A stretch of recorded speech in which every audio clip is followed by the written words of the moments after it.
My husband made me perform halala with my father-in-law. I thought it wouldn't be possible because my father-in-law was quite old, but to my surprise, he was still very much a man at heart. In fact, he gave me more peace than my husband ever did. And now I had made up my mind that I would never divorce him. I would spend my whole life with my father-in-law. I was peacefully sleeping in John's arms. John was the man I had married out of love, the one I trusted completely, the one who gave me so much peace.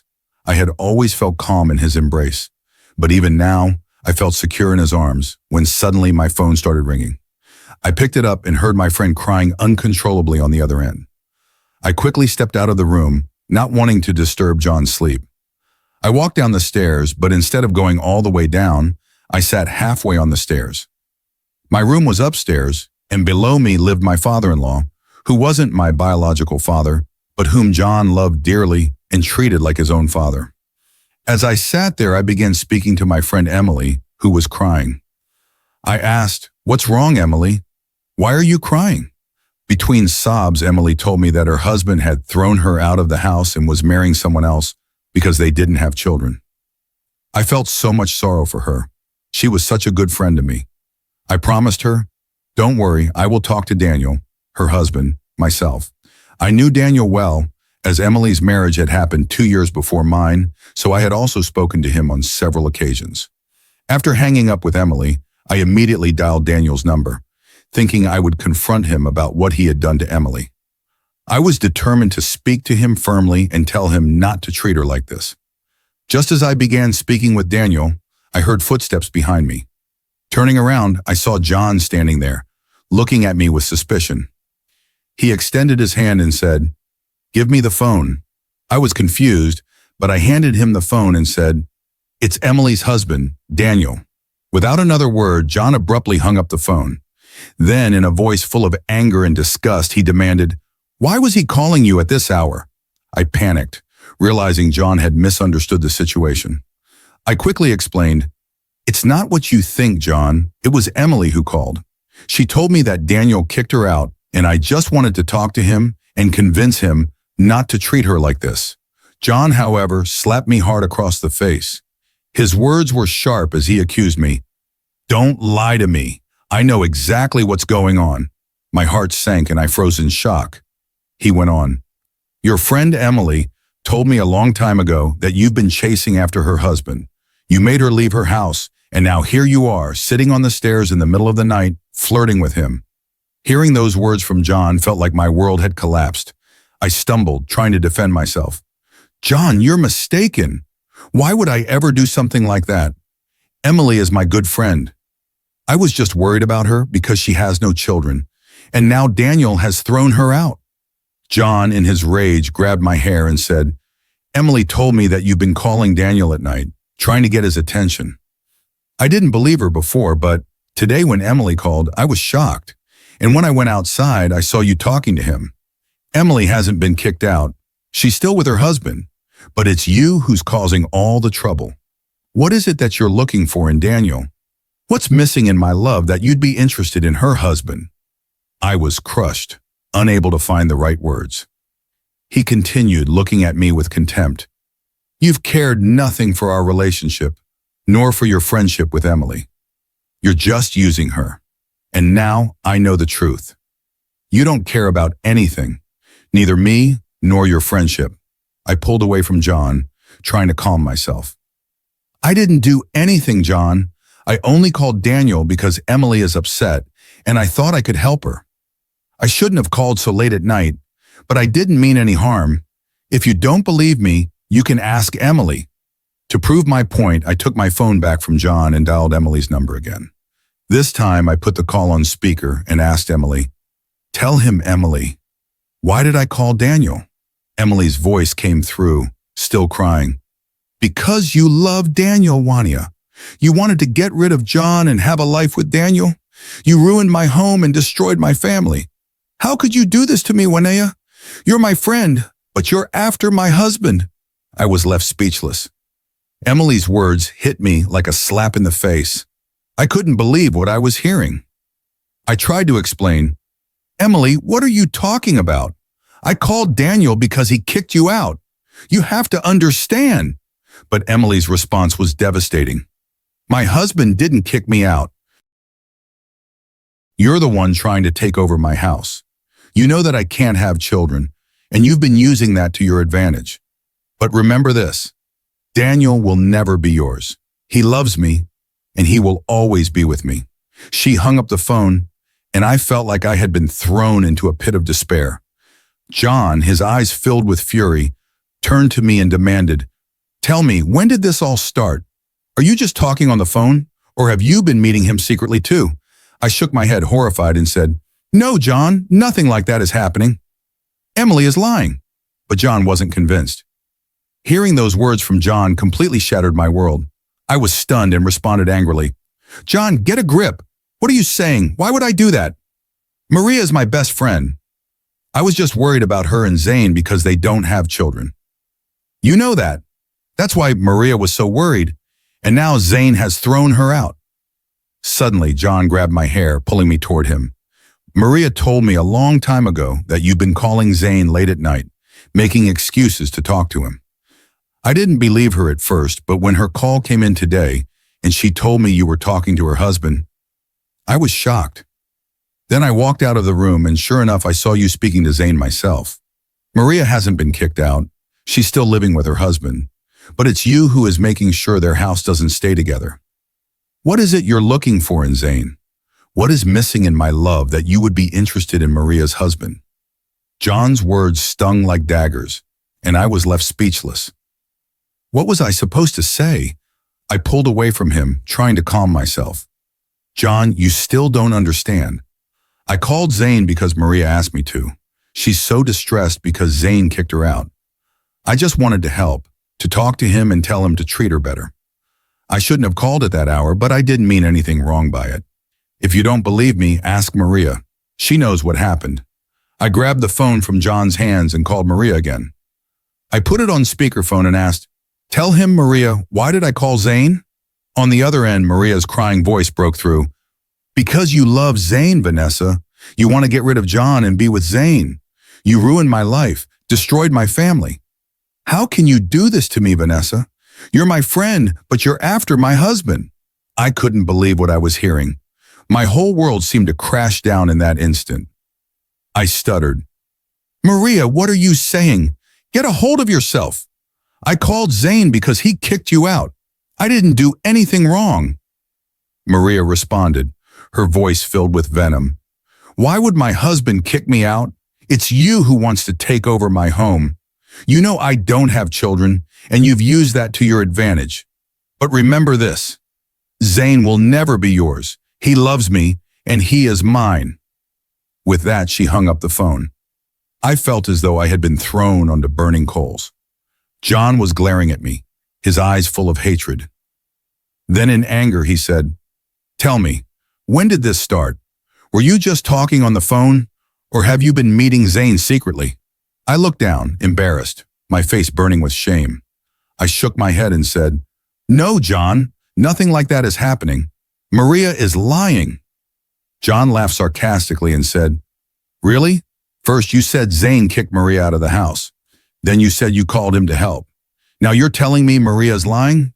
Tomorrow you'll say I'm lying, and that Maria never said anything. You forget that I heard Zane's name from your own lips. I saw with my own eyes you talking to him on your phone." John's words shattered me. I stood frozen, unable to believe what he was saying. I replied, my voice trembling, "John, are you out of your mind? What are you talking about? Why would I do that? Maria is my best friend." I was just upset because of the fight between her and Zane. You know they don't have children, and Maria is deeply worried. And now Zane has thrown her out of the house. Suddenly, John grabbed my hair forcefully and said, "Maria told me a long time ago that you've been calling Zane late at night, always making excuses to talk to him. At first I didn't believe her, but today when Maria called and told me you were talking to Zane, I was shocked. I stepped out of the room and there you were, talking to Zane. Maria hasn't been thrown out of the house, she's still living with her husband. But it's you who's causing trouble. What is it that you're looking for in Zane? What's missing in my love that you would be interested in Maria's husband?" John's words cut through me like a knife, and I couldn't think of anything to say. I pulled myself free from his grasp and replied, "You're misunderstanding everything, John. I called Zane because Maria told me what happened. I just wanted to help her. I shouldn't have called so late, but I didn't mean any harm. If you don't believe me, ask Maria." I grabbed my phone back from John and called Maria again, putting the call on speaker so John could hear. "Tell him, Maria, why did I call Zane?" On the other end of the line, Maria's tearful voice came through. "Because you love Zane, Vanessa. You want to get rid of John and be with Zane. You've ruined my life and destroyed my family. How can you do this to me, Vanessa? You're my friend, but you're after my husband." I was stunned. My mind went blank and I couldn't understand what was happening. I tried to explain. "Maria, what are you saying? I called Zane because he kicked you out. You have to understand." But Maria responded harshly, "Why would Zane kick me out? It's you who wants to take my place in my own home. You know I can't have children, and you've been using that to your advantage. But remember this, Zane will never be yours. He loves me, and he will always be with me." She hung up, and I felt as though the ground had been ripped out from under me. John was glaring at me with contempt, and then, in a fit of anger, he demanded, "Tell me, when did this start? Were you just talking on the phone, or have you been meeting Zane in secret too?" I felt my face turn crimson with embarrassment. I shook my head, unable to speak. "No, John, that's not true. Maria is lying." John sneered at me and said, "Oh, really? First you said Zane kicked Maria out. Then you said you called him because of what happened, and now you're telling me Maria's lying? You've forgotten that I heard Zane's name from your own mouth. I saw you talking to him on your phone myself. After a long while, when my father-in-law came down, he said, 'There's a vacant room downstairs. You will stay there and complete your waiting period, Ida. After that, I will make the decision about you.' He continued, 'You don't have any family left, but I'm still alive.' I believe that during these waiting days, John's eyes will open. He'll realize what is right and what is wrong." At his request, I moved to the room downstairs. I maintained distance from John, as well as from his father, Mr. Allen. Mr. Allen wasn't just a family friend. He had raised John after his biological father passed away. John's father had died suddenly, and soon after, John's mother also passed. That's when Mr. Allen took John in as his own son and raised him. This house belonged to John's late father, Mr. Allen. So when he told me to stay in the house, I agreed. I decided that I would spend my waiting period here with dignity and peace. Days slowly passed, and I kept myself occupied with daily tasks, sometimes crying, other times doing housework. Almost 3 months passed, and then one evening, I heard a knock on my door. I opened it, and there stood John. I quickly turned my face away and said, "What are you doing here?" He immediately fell to his knees and said, "I've come to apologize. My eyes have been opened. I know now that you are innocent. The one at fault is Maria. She was jealous of us. She couldn't bear to see the love we had because she couldn't have children. That's why she and Zane were at odds. When she saw the depth of our love, she became envious and tried to destroy us." He continued, "Look at what happened. You were just trying to help Maria, and she used that to twist the situation. That night she called me and told me that you were having romantic conversations with her husband, and I believed her. But now my eyes have been opened. Zane told me everything. He's divorced Maria, but not because of you. It was because of her deceit and manipulation. She's done this with everyone, even in her in-laws' family. That's why Zane decided to end it with her. Please forgive me. Come back into my life. I need you." John was kneeling at my feet, apologizing, hoping that I would return to him and resume our marital relationship. I was stunned. I didn't know what to say. What Maria had done was one thing, but after John had divorced me, how could he expect me to re-enter his life? How could he think that I could just forget everything and return to him? Angrily, I pulled away from him and said, "You've already divorced me. I'm in my waiting period. What relationship are you talking about now? You've ended everything between us." John shook his head, saying, "What happened was a misunderstanding. I made a mistake. I'm asking for your forgiveness. Please, everything can be fixed. You just have to come back to me. You belong with me." I shook my head, rejecting him. "No, this isn't possible. You've made your decision, and now you need to live with it. You can leave now." I had said this so firmly that Mr. Allen entered the room. Seeing John kneeling at my feet, he asked, "What's going on?" John then explained everything to Mr. Allen. Mr. Allen looked deep in thought and said, "I'm glad that you've realized your mistake, but after giving her talaq, divorce, there's no way for you and Vanessa to be together unless there's halala." Hearing Mr. Allen mention halala, my heart sank. I looked at him, trembling, and said, "This can't happen. I can't do this. This isn't right." Mr. Allen, after a brief pause, turned to John and said, "If you want to marry Vanessa again, you both must follow the proper process, and she has to marry someone else first. Only then can you remarry her." Hearing the word halala made my heart sink. I glanced at my father-in-law for a moment and said, "This isn't possible, Mr. Allen. I can't do this." Meanwhile, John, after looking at his father, turned toward me with hopeful eyes. Then he said, "For the sake of our love, won't you forgive me? Can you do halala for me? Then I'll take you as my wife again. I promise I'll take care of you for the rest of my life. I will never doubt you again, not ever." John continued making promises one after another, and I looked at him in anger. Then suddenly John said something that felt like the world had come crashing down around me. He said, "Why don't you just marry my father? He will divorce you, and then you'll be mine." Mr. Allen was taken aback by John's suggestion. He had proposed the idea of halala, but he had never imagined that his own son would suggest such an extreme measure. Mr. Allen's wife had passed away in the early years of their marriage. They never had children, and he had lived alone for many years. Now, at 55, he had never thought about remarrying. But now John was asking him to marry me for his own selfish reasons, so he could take me back. John kneeled at Mr. Allen's feet, begging him, "Please, for my sake, marry her temporarily. Once her waiting period is over, you can divorce her, and then I will marry her. It'll be easy for me to take her back as my wife after that." Mr. Allen, who deeply loved John, agreed without hesitation. He said, "If Vanessa has no objections, I'm willing to do this for you both." For a moment I was stunned. I had nowhere to go. I thought if I refused, I might be left with no place to stay. Mr. Allen had provided me a roof over my head, and John had already made it clear that if he married someone else, I would be kicked out of the house. So reluctantly I agreed. But since my waiting period wasn't over yet, I told John, "Until then, you need to stay away from me.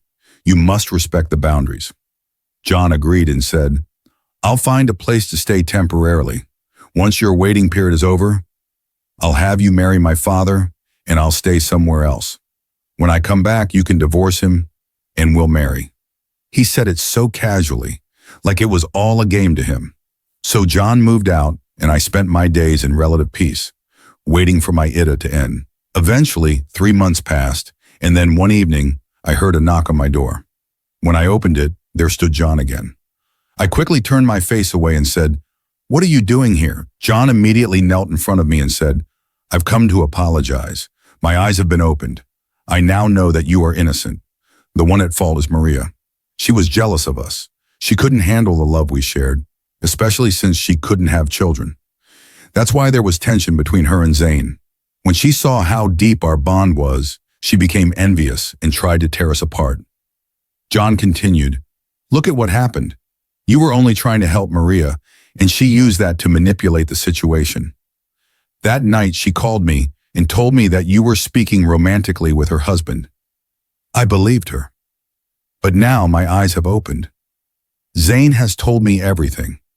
He divorced Maria, but not because of you. It was because of Maria's lies and manipulation. She's done this with others too. That's why Zane ended it with her. Please forgive me. Come back to me." John knelt at my feet, apologizing, wanting to get back together. But I was stunned, unable to process what he was saying. How could he expect me to return to him after all that had happened? After he had divorced me, how could he believe that I would just forget everything? I pulled back, shaking my head. You've already divorced me. I'm in my waiting period. What relationship are you talking about? Everything is over between us now. John shook his head desperately. What happened was a misunderstanding. I made a mistake. I'm asking for your forgiveness. Look, everything can be fixed. You just have to come back to me. You belong with me. I shook my head again, firmly rejecting him. No, this is impossible. You made your choice and now you must live with it. Please leave now. I had spoken so firmly that Mr. Allen entered the room. Seeing John kneeling at my feet, he asked, "What's going on?" John explained everything to Mr. Allen. Mr. Allen seemed lost in thought for a moment and then said, "Son, I'm glad you realized your mistake. But after giving her talaq, there's no way for you and Vanessa to be together unless there is halala." The word halala made my heart race, and I stared at Mr. Allen, stunned. "This can't be done. I won't do it," I said, my voice trembling. Mr. Allen thought for a moment, then turned to John and said, "If you want to remarry Vanessa, you both must follow the proper process. She has to marry someone else first, and only then can you marry her again." As soon as Mr. Allen entered the room, he closed the door behind him, grabbed my hand, and guided me to sit on the bed. Then he took a gift out of his pocket and handed it to me, saying, "No matter the circumstances of our marriage, the rituals remain the same. This is your gift, a token of our union." Without saying anything, I opened the gift, and to my surprise, it was a beautiful gold ring. Mr. Allen gently placed it on my finger and kissed my hand. The warmth of his lips made my heart race. I looked up at him, startled, and he smiled, saying, "You are my wife now, Vanessa. You are mine, and I will take care of you. Don't worry." Then he pulled me into his arms and held me close, saying, "I can feel your pain deeply. The night John wronged you, I fought with him on your behalf, but what he did can never be justified. Now I want you to have all the happiness you deserve." While speaking, Mr. Allen gently unpinned my hair, letting it fall down to my waist. He smiled and said, "I love your hair, Vanessa. They are beautiful and so lovely." I turned my face away, feeling embarrassed, but he continued, slowly moving closer to me. The lights in the room were dimmed as Mr. Allen kissed me softly on my neck, then gently started to take what he felt was his rightful place. I had lived so long in loneliness, and now, feeling his warmth and affection, my heart began to open up. As the night passed, I couldn't even keep track of time, but soon I realized what had happened between us. Mr. Allen had claimed his right over me completely. The night passed in a blur, and when morning light broke, Mr. Allen left the room. After some time, he returned, and by then, I had freshened up. He came to me and said, "I've given you your right, Vanessa. Our marriage is now complete. Do you still want to be separated from me?" I was taken aback, and he added, "I don't want to treat you like John did. The way he divorced you was completely wrong. I want you to feel free to choose your own path with me." He asked, "Do you want to be separated from me? Do you want a divorce?" For a moment, my heart stopped. John's harsh words echoed in my mind, but I had made my decision. I shook my head and said, "No, I don't want a divorce. Perhaps it was destined that I would be with you, not John. I want to move forward with you, Mr. Allen." I told him, "Halala is not a game. It's a punishment for a man to make him understand how wrong it is to divorce a woman. I don't want to go back to John." When Mr. Allen heard my words, a smile appeared on his face and he held me close, saying, "After many years, I too feel a sense of joy. I feel complete with you, Vanessa. And because of that, I want to continue this relationship." Mr. Allen then called John in front of me and said, "We are happy now, John. You need to find another companion for your life. I'm sure you'll understand that this is for the best." For a while, John argued and resisted, but Mr. Allen convinced him that this was meant to be. John respected his father too much to go against him. He left the house and established his own life. Now it's been almost a year since Mr. Allen and I married. In this year, he has filled every void in my life. Though he is much older than me, the love, humanity, and respect he has for me make me proud. I feel complete when I'm with him. Mr. Allen has given me the respect and affection every woman deserves. I would like to say to all men, Never let the words of others make you divorce your wife. Don't tarnish her name or pass judgment on her without knowing the full truth. What John did ruined our lives. If Mr. Allen had not shown me compassion, I don't know where I would have been today.